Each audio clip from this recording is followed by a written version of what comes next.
স্বাগতম তোমাদের arts education পেজে। ইনশাআল্লাহ এই পেজে এখন থেকে তোমরা তোমাদের মানবিকের সাবজেক্টগুলোর সকল সমস্যার সমাধান পেয়ে যাবা। বিশেষত এই ইকোনমিক্স রিলেটেড যে সমস্যাগুলো রয়েছে সেগুলোর সমাধান আমি দিয়ে দেবো। ঠিক আছে? সো আজকে এরকম একটা টপিক নিয়ে আসছি। টপিকটা হচ্ছে আমাদের বলতে পারো ইকোনমিক্স শিওর শর্ট, অর্থাৎ এই জায়গাগুলো থেকে প্রশ্ন আসবেই আসবে। ঠিক আছে? অর্থাৎ একটা স্ট্যান্ডার্ড প্রশ্ন করতে গেলে তোমার এই টপিকগুলোকে কোনোভাবেই বাদ দেওয়া পসিবল না। ঠিক আছে?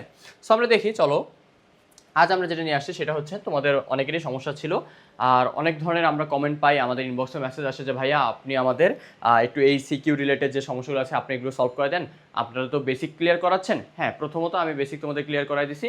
সো এগুলোর পরে এখন আমরা সিকিউ কীভাবে সলভ করব, খুব সহজ একটা কোয়েশ্চেন নিয়ে আসছি। তবে ভাইয়া এটা অবশ্যই প্রশ্নে এই টাইপের একটা কোয়েশ্চেন তোমাদের থাকবে, যে কোনো বোর্ডে অথবা ম্যাক্সিমাম বোর্ডে এই টাইপের কোয়েশ্চেন দিয়ে দিবে। এটা কোন অধ্যায় বলতে পারবা ভাইয়া? এটা তো হচ্ছে CIG লেখা, এগুলো কোন অধ্যায় হতে পারে? এটা হচ্ছে আমাদের অর্থনীতি প্রথম পত্রের 9ম অধ্যায়, সামগ্রিক আয় ও ব্যয়। সো আমরা ভিডিওটা বেশি বড় করব না, তোমাদের জাস্ট ভিডিওটা দেখাই দিই কীভাবে তোমরা সলভ করবা, আর এই রিলেটেড কোশ্চেন কিন্তু তোমাদের থাকবেই। ওকে, সো প্রথমে দেখো কি বলছে। C is equal 50 + 0.5y, I হচ্ছে 100, G হচ্ছে 200। এখন বলছে যেখানে C হচ্ছে ভোগ ব্যয়, Y জাতীয় আয়, I বিনিয়োগ ব্যয়, G সরকারি ব্যয়। ভাইয়া এটা কিন্তু একটা বোর্ড কোয়েশ্চেন। ঠিক আছে? এই টাইপের কোয়েশ্চেন আরও আসছে বোর্ডে, তোমরা দেখতে পারো চাইলেই। এখন বলছে কি, স্বয়ংভূত ভোগ কি? খ, প্রবাসীদের আয় জিডিপিতে অন্তর্ভুক্ত হয় না কেন? গ, উদ্দীপক হতে ভারসাম্য জাতীয় আয় নির্ণয় করো। ঘ, সরকারি ব্যয় দ্বিগুণ করা হলে জাতীয় আয়ের উপর কি প্রভাব পড়বে?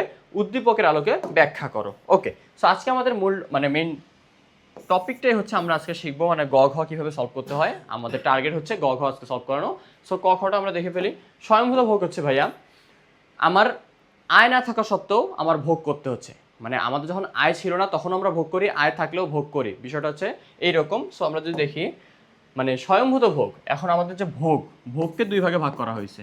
একটা হচ্ছে CA + CI, autonomous consumption, induce consumption. এখন কথা হচ্ছে ভাইয়া ভোগটাকে দুই ভাগে ভাগ করার কারণ হচ্ছে এইটা হচ্ছে স্বয়ংভূত ভোগ, এই ভোগটা হচ্ছে এইটা।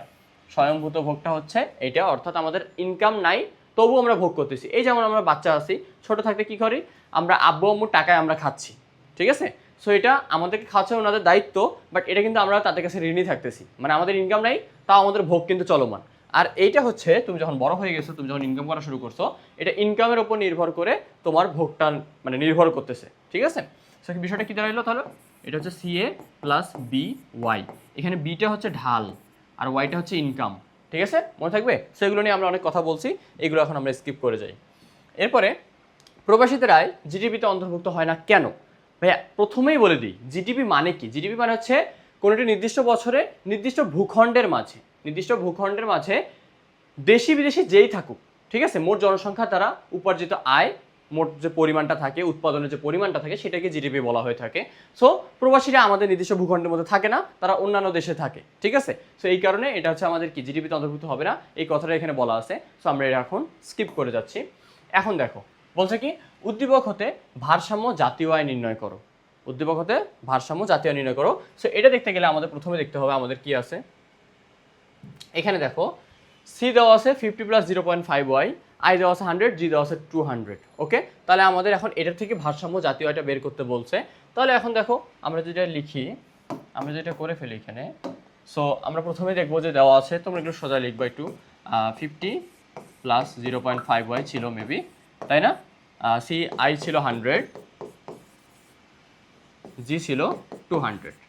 বের করতে বলছে ভারসাম্য জাতীয় আয়, আয়কে ইংরেজিতে ইনকাম বলা হয়ে থাকে, প্রকাশ করা হয় ওয়াই দিয়ে। সো এটা বের করতে বলছে। এখন আমরা জানি ভারসাম্য কথা যেখানে আসছে সেখানে আমাদের বোঝাচ্ছে এই AD = AS, এটা দ্বারা বোঝাচ্ছে অ্যাগ্রিগেট ডিমান্ড, সামগ্রিক চাহিদা, আর AS মানে হচ্ছে অ্যাগ্রিগেট সাপ্লাই, সামগ্রিক যোগান। ওকে, সো এই দুটো সমান হতে হবে। আবার এই AD মানে হচ্ছে C + I + G, R AS মানে হচ্ছে আমাদের Y। ঠিক আছে?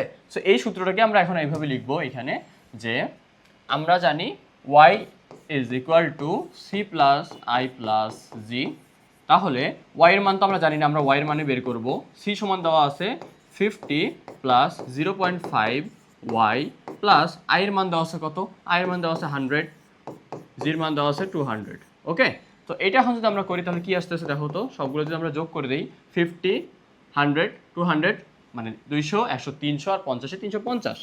সো 350 যোগ 0.5 ওয়াই।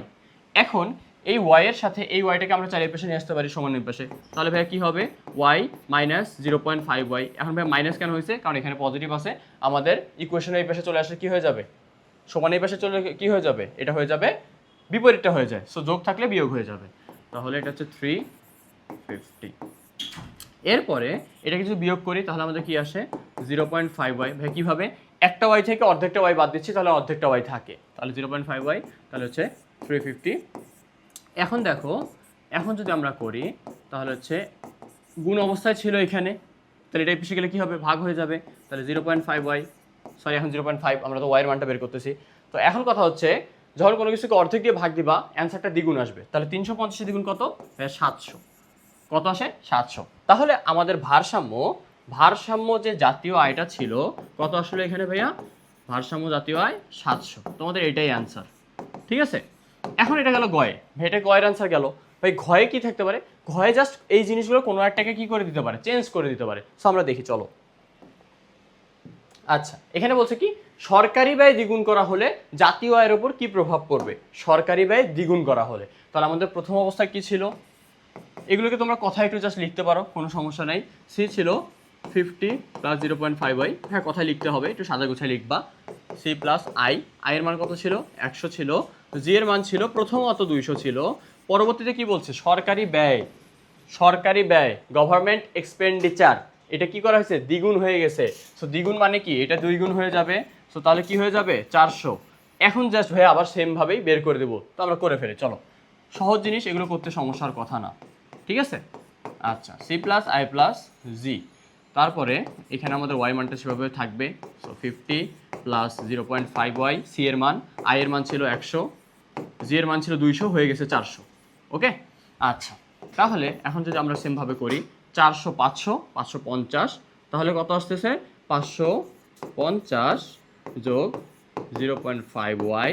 এখন যদি আমরা ওয়াইটাকে পাশে নিয়ে আসি তাহলে কি হচ্ছে ওয়াই মাইনাস 0.5 ওয়াই। কীভাবে হচ্ছে ভাই, আমরা আগেরটাতেই করাই দিছি, বুঝাই দিছি 550, তাহলে এখানে আসতেছে 0.5 ওয়াই। এরপরে এখানে হচ্ছে 550 ওয়াই, 550 ডিভাইডেড বাই 0.5, তাহলে কত আসতেছে ভাইয়া, ওয়াইয়ের মান কত আসতেছে, বলছি অর্ধেক দিয়ে ভাগ দিলে, এই জিনিসটা তোমরা অনেকেই ভুল করো, আমরা অনেকেই ভুল করে ফেলি যে আমরা অর্ধেক দিয়ে ভাগ দিচ্ছি, আমরা মনে করি ভাগ দিলে হয়তো বা কমে, বাট আমরা কি দিয়ে ভাগ দিচ্ছি আমাদের সেটা মাথায় রাখতে হবে। সো এখানে আমরা ভাগ দিচ্ছি 0.5 মানে অর্ধেক দিয়ে ভাগ দিচ্ছি, হাফ দিয়ে। সো এটা কি হয়ে যাবে, অ্যান্সারটা আসবে ডাবল। তাহলে 550-এর দ্বিগুণ কত, 500 500 1000, 50 50 100, অর্থাৎ 1100।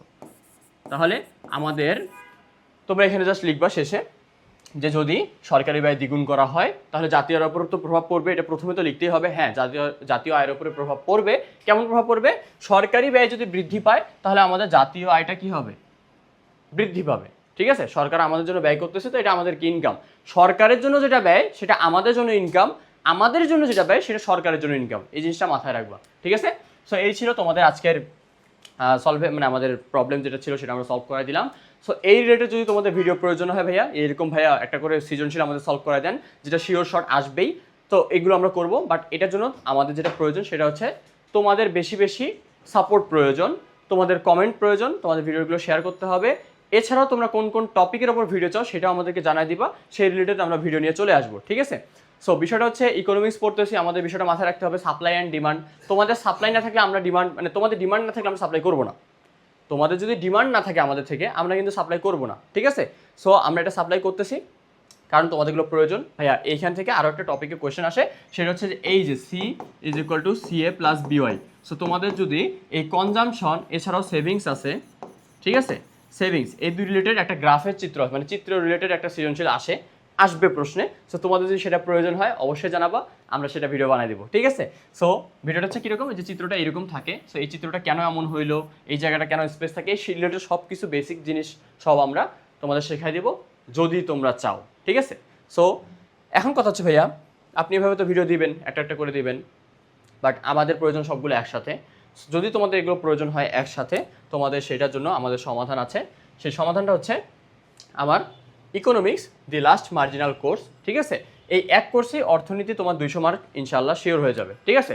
অর্থাৎ 200 তুমি তো 100 করে পাবা না, সবাই পারবে না। সো আমরা বলবো 90 প্লাস মার্ক পাওয়া পসিবল ইনশাআল্লাহ, ঠিক আছে? যদি তুমি চেষ্টা করো। ভাই আমি তো পড়াই দিবই, বাট তুমি যদি না পারো তাহলে কোনো কিছু সম্ভব না। ভাই এই কোর্সে কি পাচ্ছ? তোমাদের 20টি প্রিমিয়াম রেকর্ডেড ক্লাস, অর্থাৎ প্রত্যেকটা জিনিস বেসিক ধরে ধরে বোঝানো হয়েছে, প্রত্যেকটা জিনিস বেসিক ধরে ধরে বোঝানো হয়েছে। বিশেষ করে ফার্স্ট পেপারে যে বেসিকগুলো থাকে সেগুলো খুব সুন্দরভাবে বোঝানো হয়েছে। এছাড়াও তোমরা পাচ্ছ সিকিউ এমসিকিউ প্র্যাকটিস ক্লাস, অর্থাৎ এইখানে তোমরা সিকিউ আর এমসিকিউ তোমরা প্র্যাকটিস করতে পারবা। আমরা এমন এমন এমসিকিউগুলো দেখাই দিব আমি, যেগুলো থেকে তোমাদের কোশ্চেন চলে আসে, ঠিক আছে? একটা নির্দিষ্ট প্যাটার্ন থাকে, সো এই প্যাটার্ন থেকে চলে আসবে। এখন আসে মূল কথায়, ভাইয়া কোর্স ফি কত? কোর্স ফি 999 টাকা ছিল, যেটা এখন তোমাদের কি করা হচ্ছে 499 টাকা দেওয়া হচ্ছে।